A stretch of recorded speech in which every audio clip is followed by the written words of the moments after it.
जन्नत की पुकार में आपका स्वागत है। क्लासरूम घोटाला मामले में मनीष सिसोदिया ईसीबी के सामने हुए पेश। आतिशी बोली, न चवन्नी भर का। दिल्ली के पूर्व उप मुख्यमंत्री और आम आदमी पार्टी के सीनियर नेता मनीष सिसोदिया को क्लासरूम घोटाले मामले में पूछताछ के लिए बुलाया गया है। इसको लेकर एक बार फिर आप बीजेपी पर हमलावर हैं। दिल्ली की पूर्व सीएम आतिशी ने बीजेपी सरकार पर आरोप लगाते हुए कहा कि फिर से आप नेता से एक फर्जी केस के नाम पर पूछताछ की जा रही है।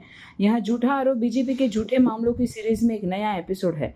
10 साल से बीजेपी की केंद्र सरकार ने और उनकी एजेंसियों ने सिर्फ आप नेताओं पर फर्जी केस लगाए हैं। आतिशी की पूरी बात सुनिए। आज आम आदमी पार्टी के वरिष्ठ नेता और दिल्ली के उप मुख्यमंत्री रहे मनीष सिसोदिया जी को एक फर्जी क्लासरूम घोटाले के नाम पर पूछताछ के लिए बुलाया गया है। ये फर्जी झूठा आरोप जो क्लासरूम घोटाले का लगा है, ये भारतीय जनता पार्टी के झूठे केसेस की सीरीज में मात्र एक नया एपिसोड है। 10 साल से भारतीय जनता पार्टी की केंद्र सरकार ने, उनकी अलग अलग एजेंसीज ने, चाहे वो ईडी हो, चाहे वो सीबीआई हो, चाहे वो इनकम टैक्स हो, चाहे वो दिल्ली पुलिस हो, उन्होंने सिर्फ और सिर्फ आम आदमी पार्टी के नेताओं पे झूठे केस, फर्जी केस, गलत केस लगाए। पिछले 10 साल में आम आदमी पार्टी के नेताओं पे 200 से ज्यादा केस भारतीय जनता पार्टी की एजेंसियों ने लगाए हैं। लेकिन 10 साल में ED, CBI, Delhi police, ACB, सबकी जांच, सबकी रेड, सारी फाइलें देखने के बाद भी आम आदमी पार्टी के एक भी नेता से 1 रुपए का भी भ्रष्टाचार का पैसा आज तक नहीं मिला है। आम आदमी पार्टी का कोई ऐसा नेता ही नहीं है जिसके घर सीबीआई की रेड ना हुई हो, ईडी की रेड ना हुई हो, जिनके लॉकर ना जांच किए हो, जिनके बैंक के खातों को ना खंगाला हो, जिनके गांव, जिनके पैतृक गांव, ऑफिस हर जगह चले गए, लेकिन भ्रष्टाचार का 1 रुपया भी आम आदमी पार्टी के एक भी नेता के पास नहीं मिला। और ना ही किसी भी फर्जी केस में चवन्नी भर का भी कोई भी एविडेंस कोर्ट में बीजेपी की एजेंसीज प्रस्तुत कर पाई हैं। याद कीजिए, सुप्रीम कोर्ट ने अरविंद केजरीवाल जी को बेल देते समय केंद्र सरकार की एजेंसीज को कितना फटकारा था। कहा था कि ये तोते में बंद, पिंजरे में बंद तोते की तरह है, लाइक अ केज्ड पैरेट। और उन्होंने, सुप्रीम कोर्ट ने केंद्रीय जांच एजेंसीज को कहा था कि आपको इंडिपेंडेंट होना पड़ेगा, आपको स्वतंत्र जांच करनी पड़ेगी, आपको राजनीतिक भेदभाव के आधार पर काम नहीं करना है। और आज फिर से वही कहानी शुरू हो गई है। क्या है कारण इस क्लासरूम घोटाले की जांच का? कारण सिर्फ एक है। 100 दिन में भारतीय जनता पार्टी की एक 4 इंजन की सरकार हर सब्जेक्ट में फेल है। भारतीय जनता पार्टी से सरकार चल नहीं रही। बिजली हो, पानी हो, प्राइवेट स्कूल की बढ़ती हुई फीस हो, शहर में बढ़ता हुआ क्राइम हो, वाटर लॉगिंग हो, आप किसी भी फ्रंट पर जाइए, भारतीय जनता पार्टी की सरकार बिल्कुल फेल है। पिछले 10 साल से दिल्ली में 24 घंटे बिजली आती थी, लेकिन जब से भारतीय जनता पार्टी की सरकार है, इतने पावर कट, दिल्ली का कोई इलाका नहीं होगा जिसने पिछले 3 महीने में लंबे लंबे पावर कट ना देखे हों। चाहे साउथ दिल्ली में छतरपुर हो, मालवीय नगर हो, गोविंदपुरी का इलाका हो, उत्तम नगर हो, पश्चिम विहार हो, बुराड़ी हो, दिल्ली का कोई ऐसा हिस्सा नहीं है जहां पर लंबे लंबे रेगुलर पावर कट ना लगते हों। अब तो दिल्ली में लोग ऐसी बात करने लगे हैं, हो बारिश आ गई इसका मतलब बिजली कट जाएगी। अच्छा जी, आज गर्मी हो गई इसका मतलब आज बिजली कट जाएगी। ओह, आज आंधी आ गई इसका मतलब बिजली कट जाएगी। क्या हम 2025 में जी रहे हैं जहां पे भारत की राजधानी में बरसात आने पे बिजली नहीं दी जा सकती? ना सिर्फ पावर कट हो रहे हैं, बिजली के दाम बढ़ गए हैं। एनडीएमसी के इलाके में 50% से ज्यादा पीपीएसी चार्जेस बढ़ गए हैं और बढ़े हुए बिल आने शुरू हो गए हैं। तीसरा, पानी की त्राही त्राही मची हुई है।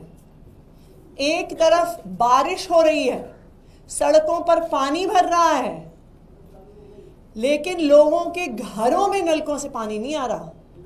दिल्ली जल बोर्ड के इंजीनियर अपने ऑफिसेज के गेट पे ताला लगा के बैठे हुए हैं, क्योंकि उनके ऑफिसेज के बाहर महिलाएं आके मटके फोड़ रही हैं।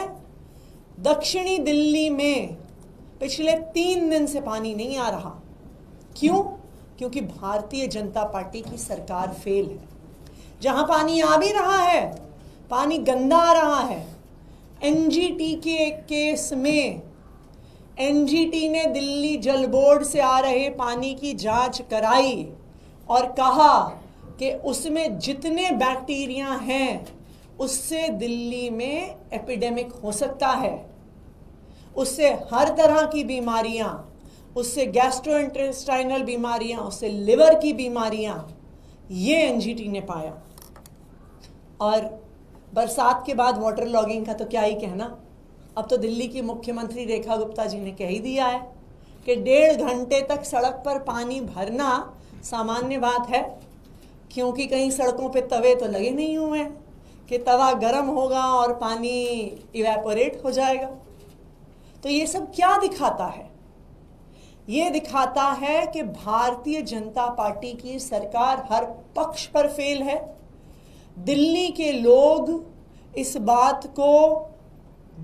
बात का दुख मना रहे हैं कि उनसे गलती हो गई, उन्होंने जो भारतीय जनता पार्टी को वोट दे दिया, और आज इसी वजह से ध्यान हटाने के लिए, ध्यान भटकाने के लिए फिर से ये फर्जी केसेस का सिलसिला भारतीय जनता पार्टी ने शुरू किया।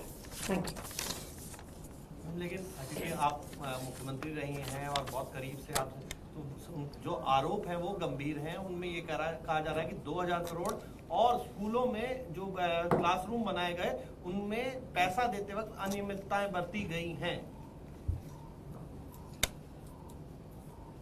सबसे पहली बात, कहां है किसी भी घोटाले का कोई भी प्रमाण?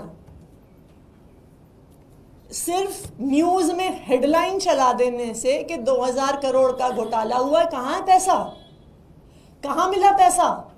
आम आदमी पार्टी के किस नेता के पास, किस मंत्री के पास 1 रुपया भी मिला? दूसरी बात, इसकी असलियत यह है कि भारतीय जनता पार्टी सरकारी स्कूलों को ठप करना चाहती है। आम आदमी पार्टी की सरकार ने 1945 से लेकर 2015 तक दिल्ली में 24,000 कमरे थे दिल्ली के स्कूलों में। आम आदमी पार्टी ने 10 साल में 22,700 वर्ल्ड क्लास क्लासरूम्स बनाए। और ये सिर्फ टीन के डब्बे नहीं है, ये डिजिटल क्लासरूम्स हैं, स्मार्ट क्लासरूम्स हैं, शानदार टेबल चेयर वाले क्लासरूम हैं, इसमें कंप्यूटर लैब्स हैं, इसमें physics lab, chemistry lab, 3D printers, world class library, sports facilities, इन सबके साथ स्कूल बनाए गए हैं। क्या चाहती है भारतीय जनता पार्टी? कि गरीबों के बच्चों के लिए कोई स्कूल ना बनाए? क्या चाहती है भारतीय जनता पार्टी? वो कह रहे हैं जी आपने पैसे क्यों खर्च कर दिए, आपने क्यों अच्छा फर्नीचर खरीद लिया, आपने क्यों कंप्यूटर खरीद लिए, आपने क्यों 3D प्रिंटर खरीद लिए, आपने क्यों अच्छे टेबल चेयर खरीद लिए, आपने क्यों स्पोर्ट्स का इक्विपमेंट खरीद लिया, आपने क्यों इंटरनेशनल स्कूल्स के तर्ज पर लाइब्रेरी बना दी? यह है भारतीय जनता पार्टी का सवाल। आम आदमी पार्टी शिक्षा के प्रति के प्रति प्रतिबद्ध थी, है और रहेगी। और ये बिल्कुल साफ है कि भारतीय जनता पार्टी का शिक्षा माफिया से सांठगांठ है। एक तरफ वो सरकारी स्कूलों को ठप करना चाहते हैं, दूसरी तरफ वो प्राइवेट स्कूलों की फीस बढ़ा रहे हैं।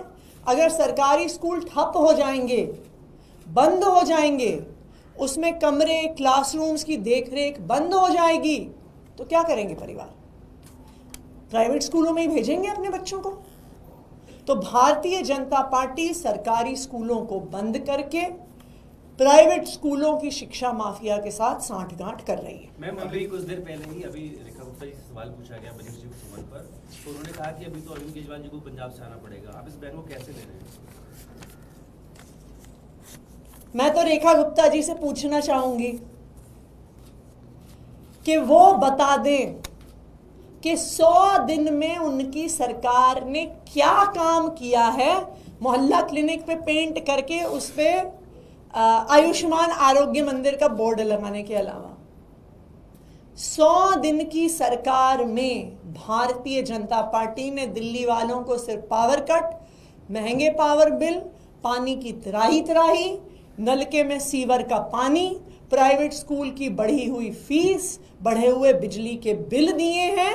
और यही कारण है कि वो अपने काम के बारे में नहीं बात करते, वो सिर्फ आम आदमी पार्टी और अरविंद केजरीवाल के बारे में बात करते हैं, क्योंकि उनके पास काम की बात करने के लिए है ही नहीं। मैम, पिछली बार जब सत्येंद्र जैन जी से सवाल पूछा गया था तो उस वक्त सूत्रों के हवाले से बात बाहर आई थी कि ईसीबी ने उनसे सवाल पूछे कि एक ही क्लासरूम को बनाने के लिए 2 अलग अलग तरह के पेमेंट्स कैसे किए गए, कॉन्ट्रैक्ट में जब ज्यादा टेंडर नॉर्म्स को वायलेट करके बढ़ा के पैसा दिया गया तो ये डिस्क्रिपेंसीज सामने आई हैं। और खासतौर पे एक पर्टिकुलर आर्किटेक्ट कंपनी को पेमेंट्स हुए हैं, जिन लोगों को टेंडर मिला था उसको लेके भी सवाल है। मैं आपसे 2 चीजें पूछूंगी। अगर एक कमरा कंप्यूटर लैब है और एक कमरा डेस्क वाला क्लासरूम है, क्या उस पर अलग अलग खर्चा नहीं लगेगा? ये तो स्वाभाविक बात है कि जिस उपयोग के लिए कमरा हो रहा है, अगर वो लैब है, उसमें 3D प्रिंटर्स हैं, कंप्यूटर्स हैं, और कोई एक क्लासरूम है जिसमें टेबल कुर्सी है, ये स्वाभाविक बात है कि उनका खर्चा अलग अलग आएगा। पहली बात। दूसरी बात, कहां है एसीबी और ईडी की जांच द्वारका एक्सप्रेसवे पे?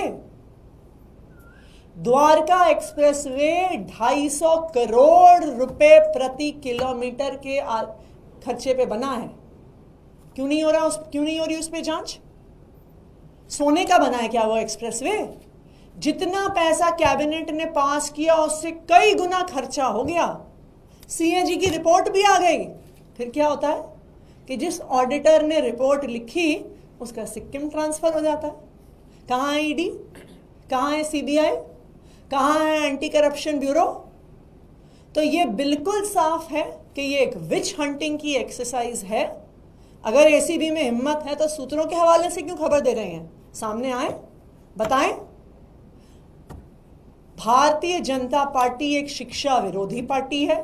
प्राइवेट स्कूलों के साथ उनकी सांठगांठ है। क्यों बढ़ रही है प्राइवेट स्कूलों की फीस?